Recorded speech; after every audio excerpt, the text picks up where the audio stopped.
Well, hello. Welcome to Madam WhipAss Reads. Shout out to a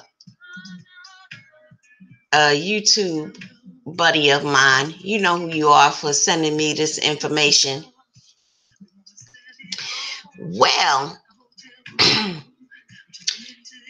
Media Takeout News has reported yesterday that R. Kelly's underage victim wrote a graphic tell-all book, and they posted the link to her online book, and it's called Sex Me, Confessions of Daddy's Little Freak, a past you can't escape. Daddy's Girl. So, one of the young women who claims R. Kelly used her as a sex slave has written a tell-all book. The young woman who wrote the book under a fake name described in detail her relationship with R. Kelly, and some readers are calling the relationship consensual. They're also suggesting that the young lady was finessed into getting into a freak relationship. Young lady claims that she was 16 years old when she met R. Kelly, and they quickly entered into a sexual relationship. She claims that she fell in love with the R&B singer. But the young lady goes into graphic details about their encounters in a way that many feels glamorized the relationship. All in all, the book describes a very inappropriate relationship between a young woman and R. Kelly. Here's what she wrote in the prelude. Well, you know what? I'll skip that part because I'm about to read the prelude for you. The book is currently being offered online for free, and you can read it here. So if you go to Media Takeout, there is a link to the entire book, which I have right here in front of me. And because I know niggas don't like to read, I decided I'm going to read this whole book for you. Now, it's going to be broken up in many parts. The book is about 95 pages long. I'm going to read every word that is written. Please understand this will not be your normal audio book, because although I will be reading every word that is written, I definitely will be pausing for my commentary and my opinion about some things. I've only thus far read what I just read from Media Takeout.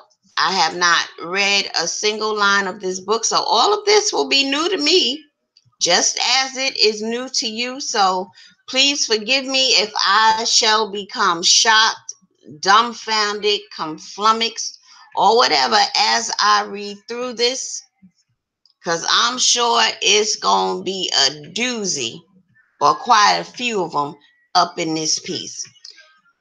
So again, I am doing this for all you niggas who don't like to read.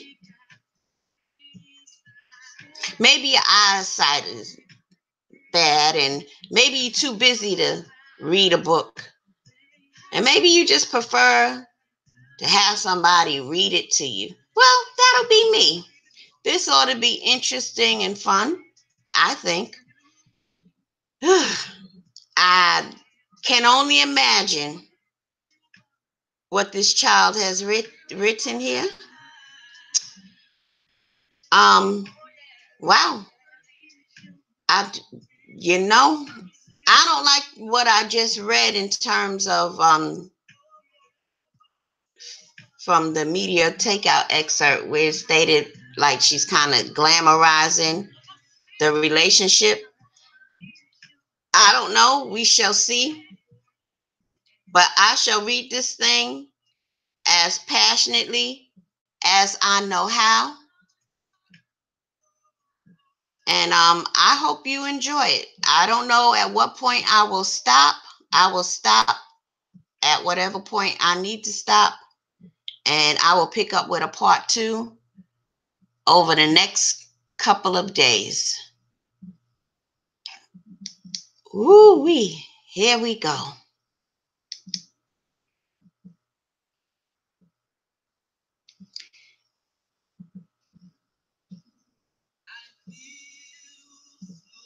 Sex Me.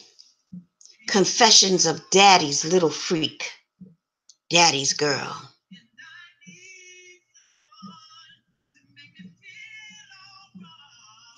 To Daddy, the man who taught me that everything you desire isn't always what you need, and every I love you shouldn't cause you pain. You know what you did to me. Now they will too.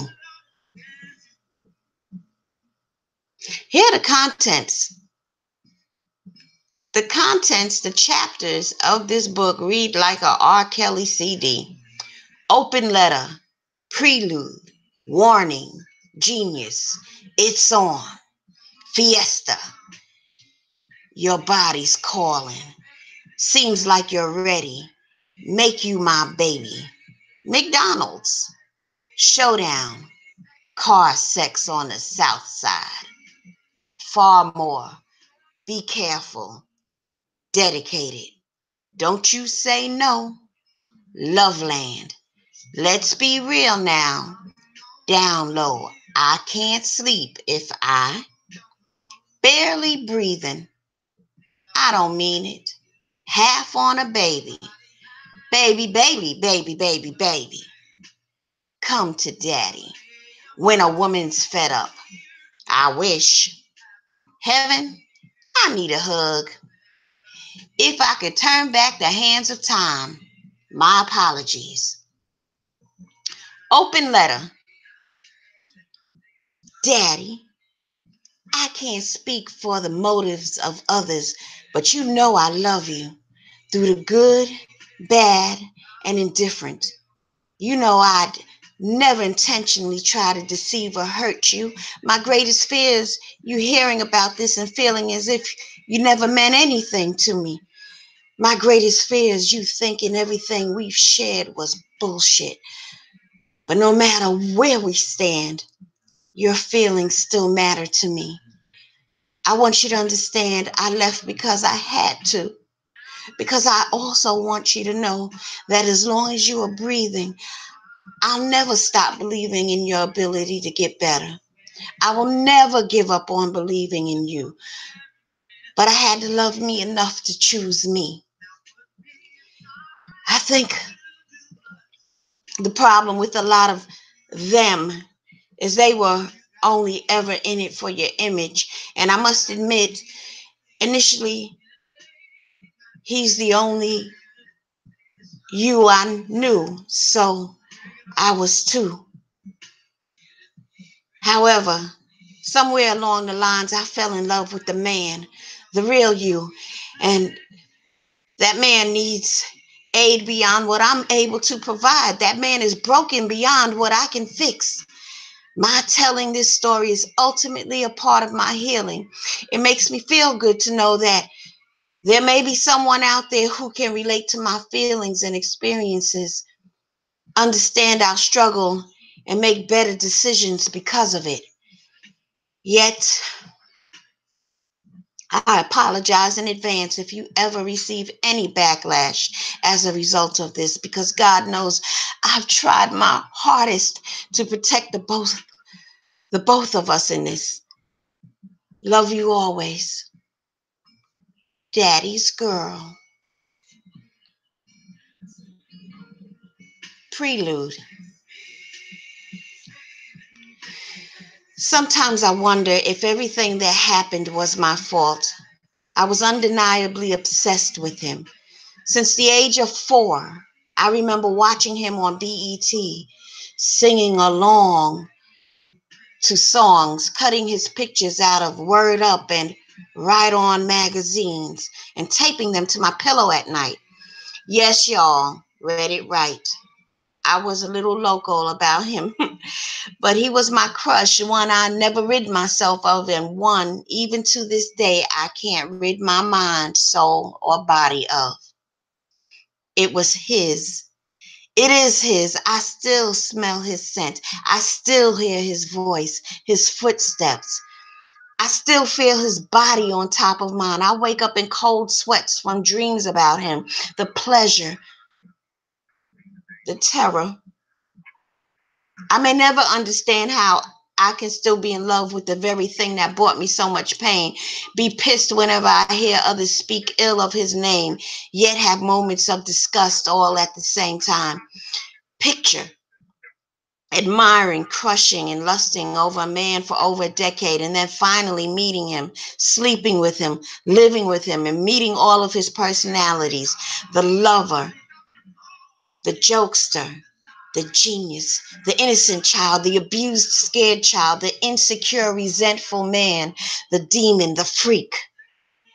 Roll them all into one, and there you have your man. This was the man I idolized. He was no cakewalk. There was so much pain behind the talent, the smile, the front. There was so much that nobody knew. I knew, though. I knew firsthand, and as I tell this story, I'm trembling from the very thought of betraying him. This man who has done so much for me, this man who welcomed me into his home, into his life, into his mind and his heart. But if people are going to tell this story, then someone has got to tell it right. Both his wrongs and theirs, and I'm not afraid to be the one. First things first, I'm no fucking victim and I'm no angel. I refuse to define myself as this hopeless woman who was brainwashed, detained, and violated. I'm a realist, and if I'm real with anyone, I'm real with myself.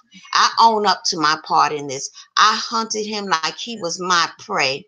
Singing along to his songs and watching him on television wasn't good enough, nor were live shows. I wanted him.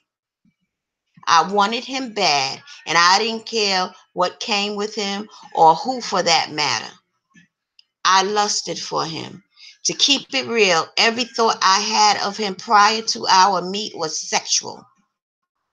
Truth be told, I looked at him as a piece of meat, one I wanted to suck completely off the bone, devour, lick my fingers, and repeat. I deemed myself his sex slave in my mind long before I ever met him. I'm sure we all did. Speak for yourself, bitch. Whether we're all willing to admit it or not, I heard the rumors. I'd even seen the tape, but none of that mattered. I was determined to meet him, and I was determined to be with him. We really should be careful for what we ask for. Warning. I am unapologetically blunt. I don't cut corners. I don't censor shit. The language used in this book is extremely descriptive and explicit. So if you were looking for the holy version, this ain't it.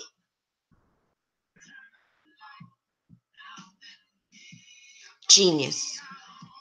I remember the first time I saw him in person.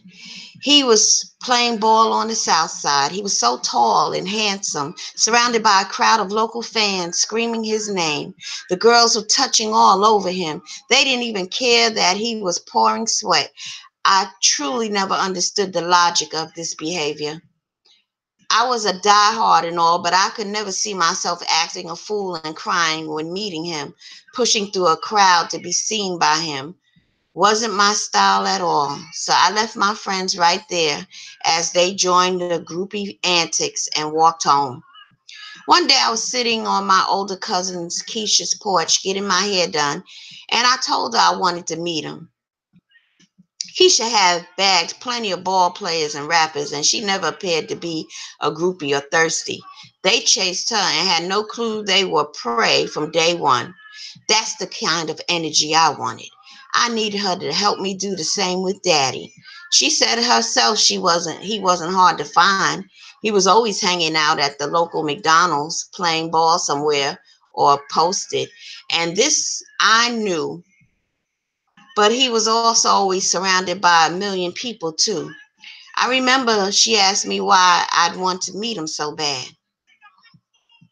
I want to fuck him, duh. We both died laughing.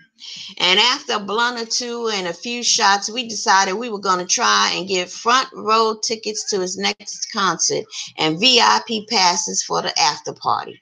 It sounded like a good plan, but those tickets sold out every year quicker than you can blink. So I was anxious to see if she could do better than me with grabbing them before they sold out. And I'll be damned if 3 weeks later Keisha wasn't calling me saying she had the tickets. It's on. It was about damn time. Year after fucking year, front row tickets were always sold out, but I finally grabbed mine thanks to my cousin. Hold the other bitches. Wasn't gonna be a girls' night out type of vibe this time. I ain't give a fuck how my friends felt at this point. I was going, and I was going with my cousin. I had no time for their ridicule or groupie antics, because when that weekend hit, I'd be entering that arena with a purpose and on a mission. If things went my way, he'd hop directly off that stage and into this coochie. She said the P word, but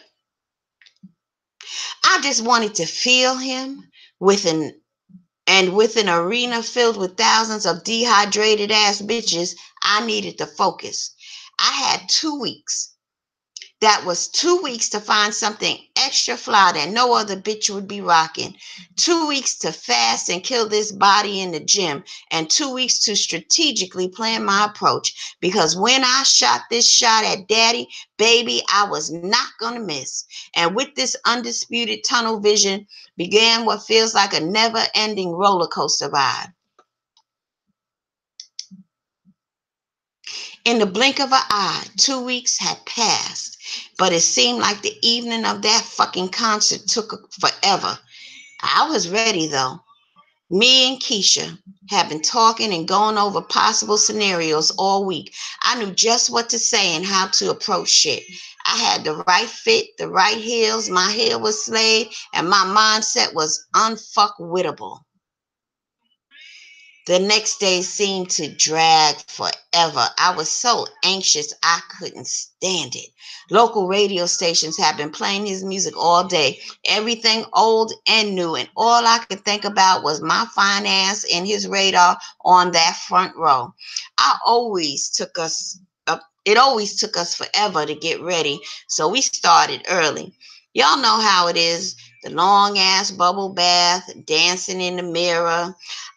I wasn't big on makeup, but Keisha just had to beat this face to the gods. And we spent forever checking ourselves out from every angle in the mirror and taking pics. Maybe that was just our thing. Hell, I don't know. But me, myself, I had a long ass pep talk in the mirror before going to fuck a nigga life up and turn all them heads. I was a must for a girl. It was a must for a girl like me. And 4 hours later, there I stood. 5'2", 32, 24, 38, breast sitting pretty, ass sitting right, dress painted on, and pussy juicy enough to feed a homeless tribe in the Congo. Bitch, I was fine. Fiesta. We was fly as fuck and we knew it. Nothing else on the front row came close. The show was amazing, and shades or no shades, he was checking for me. He was singing all in me and Keisha's direction. I was just hoping I was more of his type than Keisha. I sang every song word for word. Those other hoes did the most screaming and crying, trying to drag me off stage, seemed like.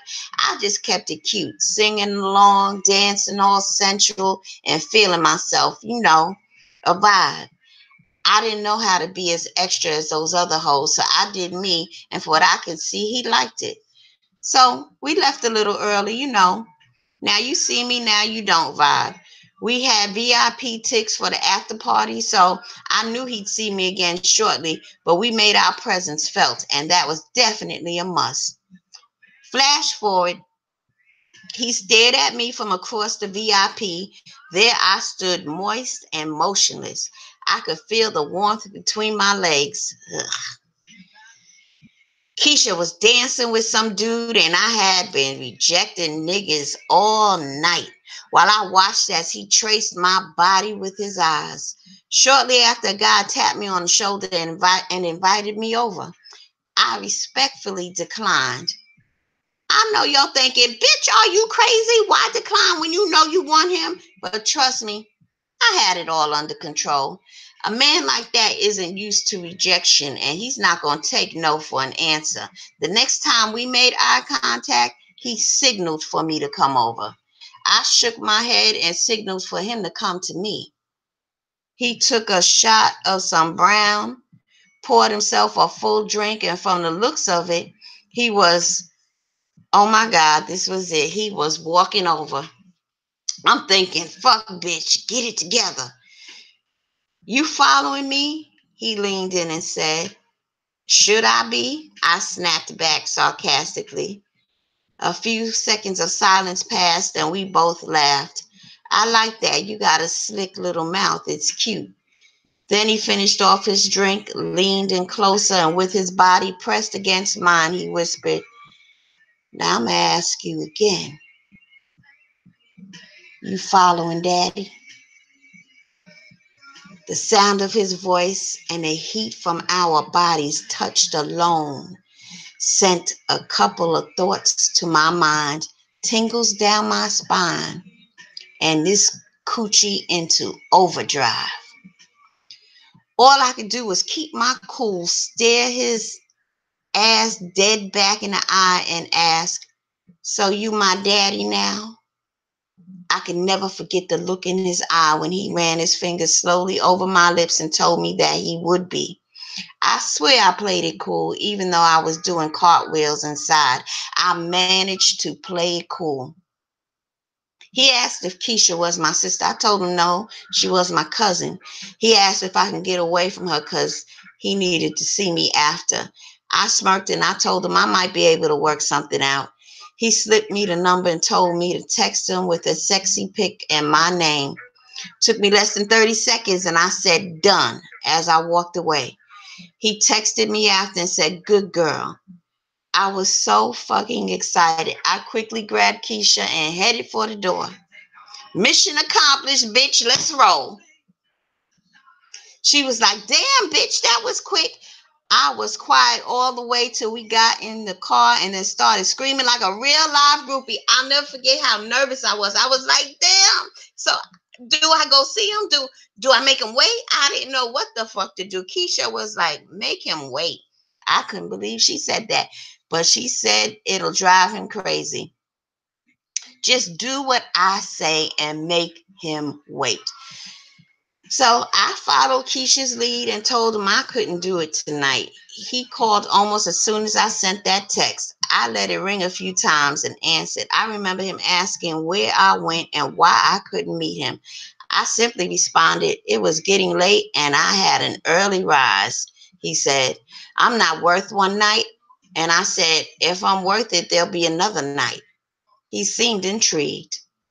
Okay, baby girl, but do me a favor. Always call me daddy. Your body's calling. He smelled so good. He looked so good, and his voice brought me to my knees. I loved the way he looked at me, loved the way he said my name, and when he touched me, I trembled a little. A week had passed before we linked up again. I was unavailable for the first two original dates he suggested, but it was finally our time. Believe it or not, we met up at the park. We walked around and ended up chilling on a park bench as he interviewed me. How old are you, baby girl? I told him I was 20. Then a million other questions followed. He wanted to know if I had any musical talents, which I did. I told him I've been singing ever since I was 3 and sang in the choir at church. Plus, I was a dancer. I had been in ballet since the age of 5, but choreographed the hip-hop and R&B songs as a hobby. His eyes grew wide with excitement. He instantly wanted to hear something, so I sang Age Ain't Nothing But a Number. My vocals were super strong for that track, but I don't know. For some reason, it was the first thing that popped in my mind. And before I could finish, he grabbed me and kissed me. And I was seriously in shock, but I didn't fight it. I went with it. The way he kissed made you want more. It made my body weak. And the way he looked at me after, I knew he could tell. He had me right where he wanted me. But I quickly gathered myself and asked what he thought. He seemed excited. He was like, so what we doing? I've been wanting a protege. I could really take your career to the next level. But I was sure to let him know I'm just a low-key chick. I didn't think fame was for me. Still don't. I told him I could help behind the scenes with writing and choreography, but I just wanted to be a good woman to an extraordinary man. Daddy definitely seemed to like that. He asked me about family, and I told him it was really just me and my grandmother. And I had a few aunts and cousins, but that was it. No kids, no man, and undecided on my career path. That day led to one of my many over the next few months. Seems like you're ready. He was so fine. I loved having to tippy-toe to hug him. I loved how good it felt being in his big, strong arms. I loved everything about him so much that I felt guilty about not being 100% honest with him. But every time I built up the courage to tell him, someone would walk in or he'd say something that would just throw me off. I was scared if he found out he wouldn't want to talk to me anymore, and I really liked him. I didn't want what we were building to stop, but my conscience said being honest was the right thing to do. So one day, when it was just him and I in the studio, which was rare, I said, Daddy, I need to talk to you. I'm not sure if it was my facial expression or tone that bothered him, but he looked very concerned and told me to come sit on his lap. I began to stutter a little. I began to stutter a little when I told him it was important. So he pulled me close on his lap and told me to get it off my chest. You know you could talk to Daddy, right? I nodded yes and spit it out quickly. I'm only 16. Yes, y'all, I was grown as hell, I know, but only 16. He grabbed my chin gently and lifted my head. He told me to look at him and talk to him like a big girl. I just started to cry and told him I was 16, and if he didn't want to talk to me anymore, I understood. And he leaned back on the couch for a second, put both of his arms behind his head, and then he laughed. He asked if this was what I had been so scared to tell him, and I said yes. That's when he leaned up and kissed me. He looked at me square in the eye and told me there was nothing I could tell him about me that he didn't already know, and we were good. He told me I had nothing to worry about, but he did go on to say that Daddy could get into a lot of trouble just for dealing with me, and that he's putting a lot on the line, but he's willing to do it because he really liked me. Me being young and clueless at the time, that meant everything to me. I really thought I was special. If anybody asks, tell them you're 19 and act 21. Act 21? How the hell I was supposed to do that? I didn't want to sound dumb and ask, but I think the dumbfounded look on my face forced him to explain. I never been good at hiding facial expressions, especially back then. Daddy explained that acting 21 just meant being confident, unbothered, and listening more than I spoke. Acting 21 means knowing what happens between you and Daddy stays between you and Daddy. When you're grown, you keep your business to yourself. You don't need to tell anybody about what we do or how we do it. You understand? Acting 21 means your focus is on your man and not what's in these streets, on that cell phone or with your little friends. You got a boyfriend now. Some your business and your focus. You understand? And acting 21 means it's time for you to start doing some grown things. You want to please your man, right? You want to keep Daddy happy? My answer was yes to everything he asked. I did want to keep him happy. I wanted to appear mature to him more than anything, especially now that he knew my age. I didn't want him thinking I couldn't handle the situation. So how do I please you? How do I do grown things? He smiled and laughed like he had been dying for me to ask that question. He told me to stand up. Now take off your clothes. My clothes? Your clothes. All of them. Come on.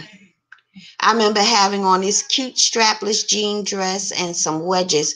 I began to zip my dress down, and he stopped me and told me to unzip it slower, so I did. And when my titties popped out, so did his dick. I feel like I am just too grown to be reading this stuff. But here it goes. He started breathing hard and touching himself, and he told me to keep my shoes on and leave my black panties on. I did as I was told. Next, he told me to walk around real sexy like I was modeling for him. I really wanted to make a good impression on Daddy, so I did as I was told and pranced around in my panties and wedges while he jerked off. I feel like I'm reading child porn. You know what? I'm going to take a break. Let me go to the chat to see if anybody is in the chat. Um, um, this is getting too deep right now. Let me go to the chat. I'm coming to the chat. I don't know if it's somebody's in the chat. Give me time. I just need to pause, y'all. Sorry to all you niggas who don't like to read. Let me check the temperature and see what people think so far. Ooh wee.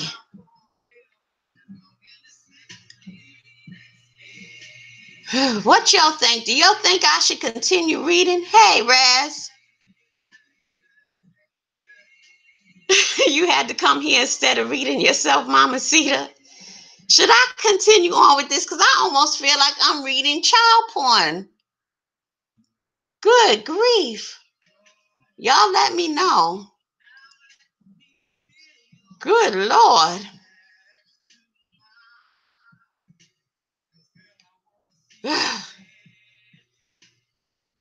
Yeah, it looks like I'm going to have to take some breaks from time to time. I don't know if I should stop at this point and continue in part 2. Who knows when that'll be. But, whoo-wee. Okay. Mama Cedar said, I don't know, maybe not. Well, you know what? I'll stop it right here.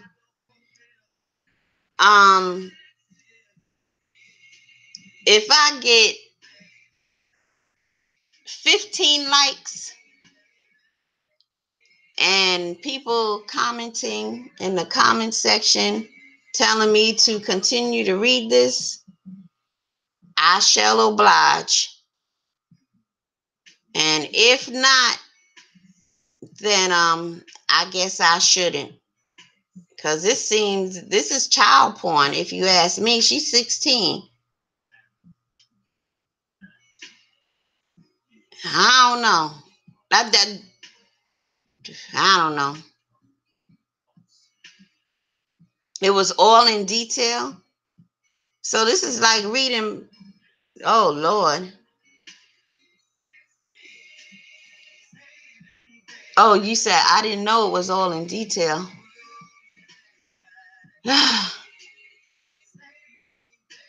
You know what? You know what? Let me take a break and think about this. Maybe I should read ahead. Then again, no. Maybe I shouldn't read ahead. Just keep the way it's been going.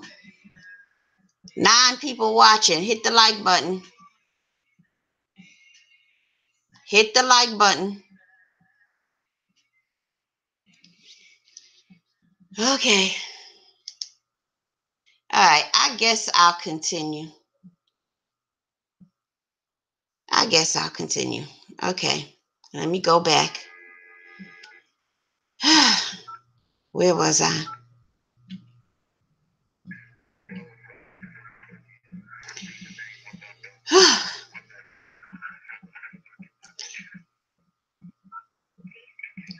Dance for me, baby. Yeah, just like that.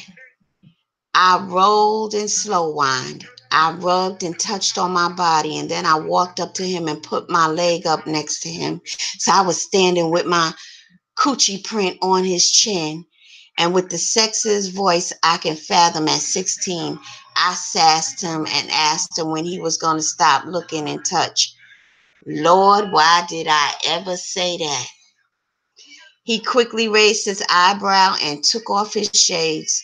He rubbed his nose across the lace rested on my crouch, slid them to the side, and went to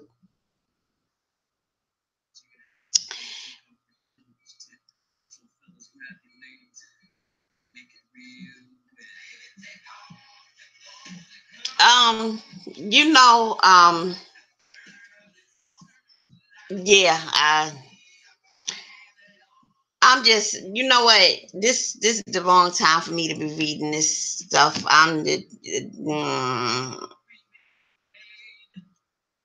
You know that.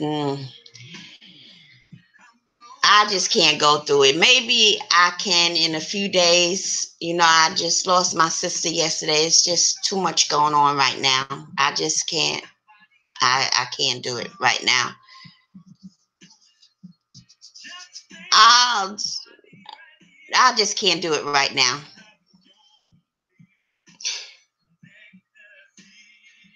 It's it. I just don't know what to say. Mm, this book is deep. Excuse the pun. So far, and I would like to continue and read it all, but I just can't. Y'all gonna have to wait a few days for part two. I just need to get through what I need to get through. I mean, I've been trying to do things to escape from what,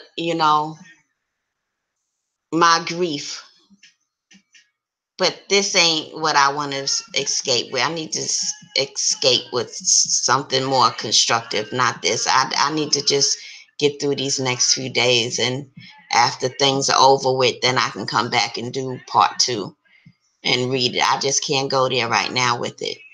But listen, I'm feeling conflummoxed, and I'm just an emotional wreck, really, at this point in time. I want to get through this whole book. I don't know if I really can't go through reading this graphic sexual detail, or is it because, I don't know. I'm just rambling at this point. I'm so sorry for rambling, y'all. Let me just go back to the chat before I sign out, because this is, yeah, you know what it is? I guess I wouldn't mind reading it, but this is R. Kelly. Ew, sleazy R. Kelly to me. That's why. I mean, um, if it was who?